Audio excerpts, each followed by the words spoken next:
Start किया, A B C 3 number centre किए। अब मैंने कहा था कि हम लोग डिसीजन सिंबल का यूज करेंगे।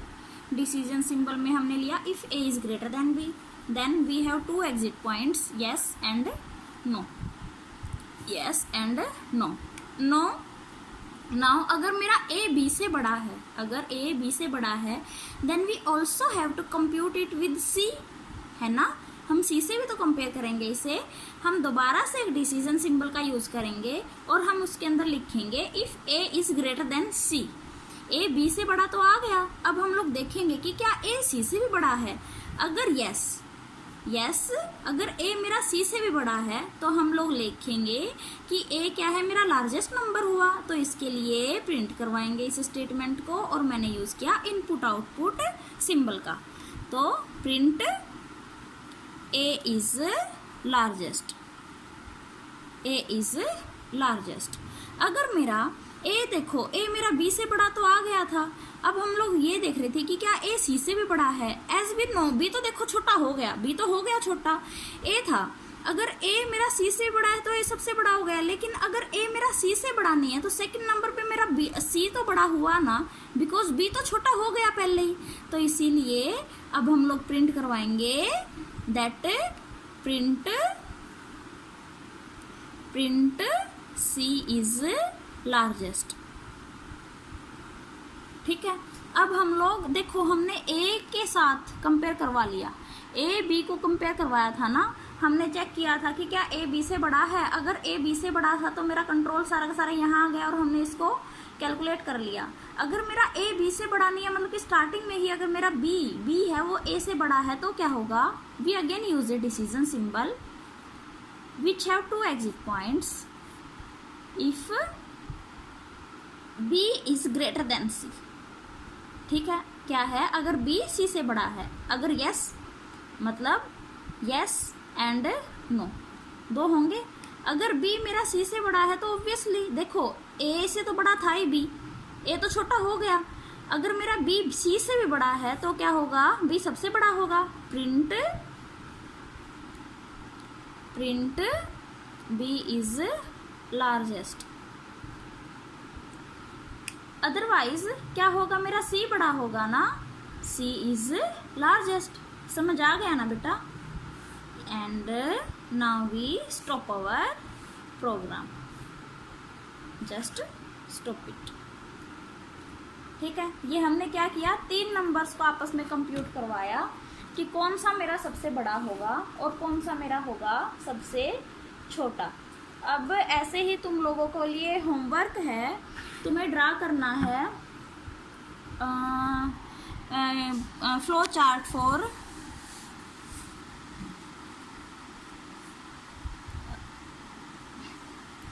कैलकुलेट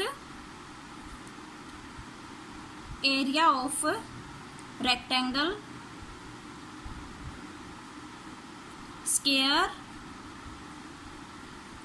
कोन, जस्ट। ठीक है, दिस इज योर होमवर्क। अब उसके बाद आगे हम लोग डिस्कस करेंगे अबाउट फोर्ट्रैन, जिसके बारे में हम लोग ये सब कुछ पढ़ते आ रहे हैं ना। अभी हम फोर्ट्रैन के बारे में डिस्कस करेंगे। एक्चुअल में फोर्ट्रैन क्या है, फोर्ट्रैन इसका फुल फॉर्म क्या है, फॉर्मूला ट्रांसलेशन। क्या है, formula translation. This is full form of Fortran.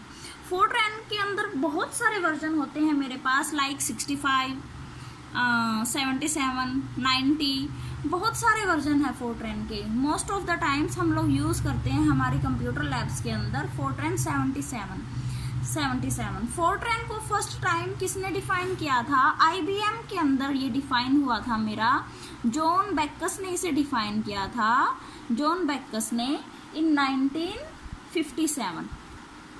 ठीक है, हम लोग फोर्ट्रैन 77 को यूज़ करते हैं, but nowadays we also use Fortran 90। अब इनके बीच में डिफरेंस क्या है मेन, कि इसके अंदर कुछ सिंटैक्स रूल्स होते हैं और इसके अंदर वो नहीं होते। इनके बारे में हम लोग आगे डिस्कस करेंगे क्या सिंटैक्स रूल होता है।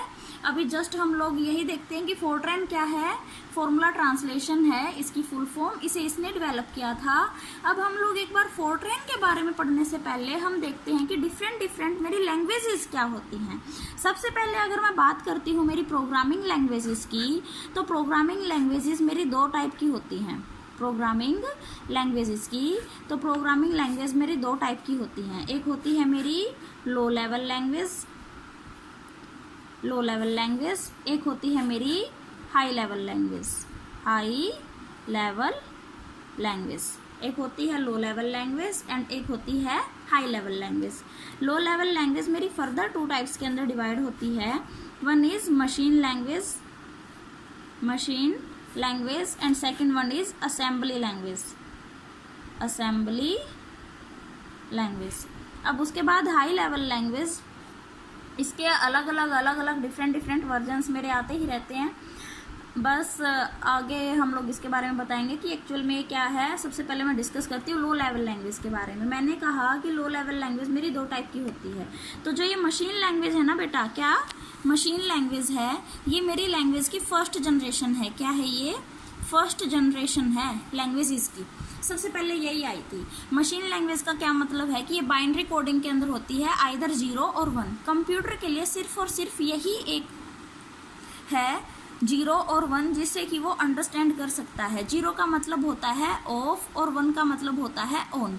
क्या होता है? 0 का मतलब ऑफ और 1 का मतलब होता है ऑन। कंप्यूटर कोई भी डाटा हो मेरा, लाइक किसी का नाम है या कुछ भी है, जो भी कोई डाटा होगा वो हमेशा 0 और 1 की फॉर्म में ही कंप्यूटर के अंदर फिलअप होगा। कंप्यूटर उसे 0 और 1 की फॉर्म में ही अंडरस्टैंड करेगा और इसी फॉर्म में स्टोर करेगा। लाइक अगर किसी का, अब मैं कहती हूँ कि जो ये मशीन लैंग्वेज है ये हमेशा मशीन डिपेंडेंट होती है। क्या होती है ये? मशीन डिपेंडेंट का मतलब क्या है? डिपेंडेंट का मतलब ये है कि है ना, अगर मैं ये नहीं कह सकती कि अगर मेरी एक कंप्यूटर के अंदर जो किसी भी डाटा की कन्वर्जन 0101 के अंदर आई है, दूसरे कंप्यूटर में भी वही हो। जैसे कि अगर मैं एक एग्जांपल लेके चलती हूँ, प्रिया, मैं मान लेती हूँ कि एक कंप्यूटर से रिप्रेजेंट करता है 4 times 1, डबल टाइम्स 0, 2 times 1। तो ज़रूरी नहीं है कि दूसरा भी इसे ऐसे ही एक्सेप्ट करे। क्या पता वो ऐसे करे 100, 1100, 11, कुछ भी, ठीक है। तो इसीलिए हर एक मशीन की अलग अलग फॉर्म में रिप्रेजेंटेशन होती है। तो इसीलिए ये क्या है, मेरी मशीन लैंग्वेज क्या है? मशीन डिपेंडेंट है। And the second thing is कि एक मशीन लैंग्वेज के अंदर जो हम प्रोग्राम लिखेंगे, मतलब ये 010101 में जो भी तुमने डाटा लिखा, तो अगर एक के अंदर वो रन हो जाता है तो ये ज़रूरी नहीं है कि दूसरा भी उसे उसी फॉर्म में एक्सेप्ट कर ले। वो हो सकता है कि उसके अंदर एरर दे दे। सेकेंड हम लोग बात करते हैं असेंबली लैंग्वेज की। किसकी बात करेंगे हम लोग? असेंबली लैंग्वेज क्या है मेरी? ये सेकंड जनरेशन है लैंग्वेज की। क्या है ये? सेकंड जनरेशन है। सेकंड जनरेशन लैंग्वेज की हुई ये, तो इसके अंदर इसने क्या बेनिफिट दिया? देखो, हम जैसे ही मॉडर्निटी की तरफ मूव करते हैं तो हम हमेशा कंफर्टेबलनेस की तरफ जाते हैं कि जितना हो सके हम लोग उतना कंफर्ट रहें। तो कंफर्टेबलनेस की तरफ जाते जाते जो ये सेकंड लैंग्वेज है, ये मेरी 0101 के फॉर्मेट से हमें कुछ एक्स्ट्रा प्रोवाइड करती है। ये हमें कुछ मैनेमोनिक्स प्रोवाइड करती है, ठीक है। क्या प्रोवाइड करती है ये हमें? मैनेमोनिक्स,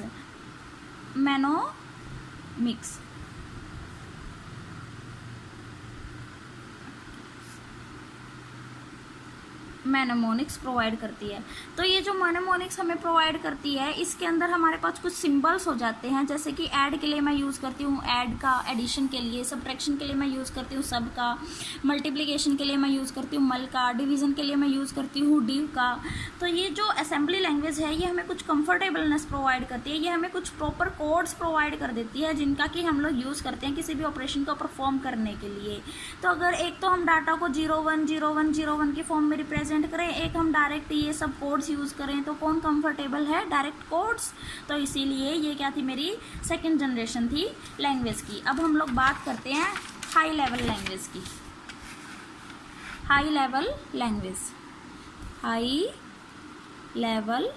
लैंग्वेज जो ये मेरी हाई लेवल लैंग्वेज है ना बेटा, ये क्या है? हमारी 3rd generation, 4th generation, 5th generation and as so on. हमारी जो जनरेशन्स चल रही हैं हाई लेवल लैंग्वेज के अंदर ही आती हैं सारी की सारी। इसके डिफरेंट डिफरेंट एग्जांपल्स हैं C++, Java, VB, Oracle and etcetera, बहुत सारे एग्जाम्पल हैं इसके।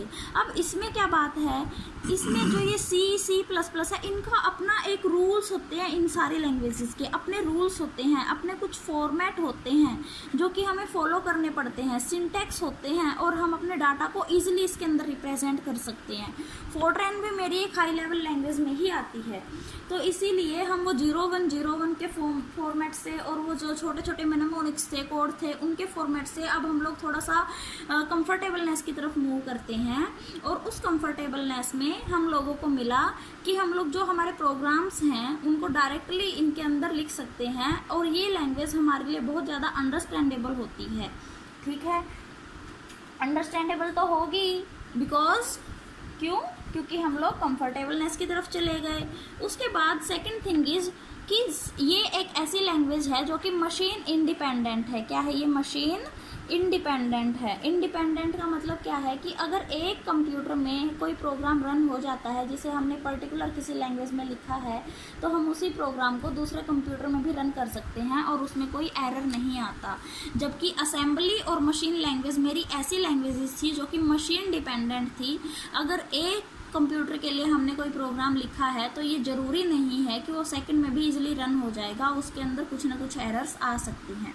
That's it. आगे हम लोग फोर्ट्रैन प्रीलिमिनरीज के बारे में नेक्स्ट लेक्चर में डिस्कस करते हैं। Thank you.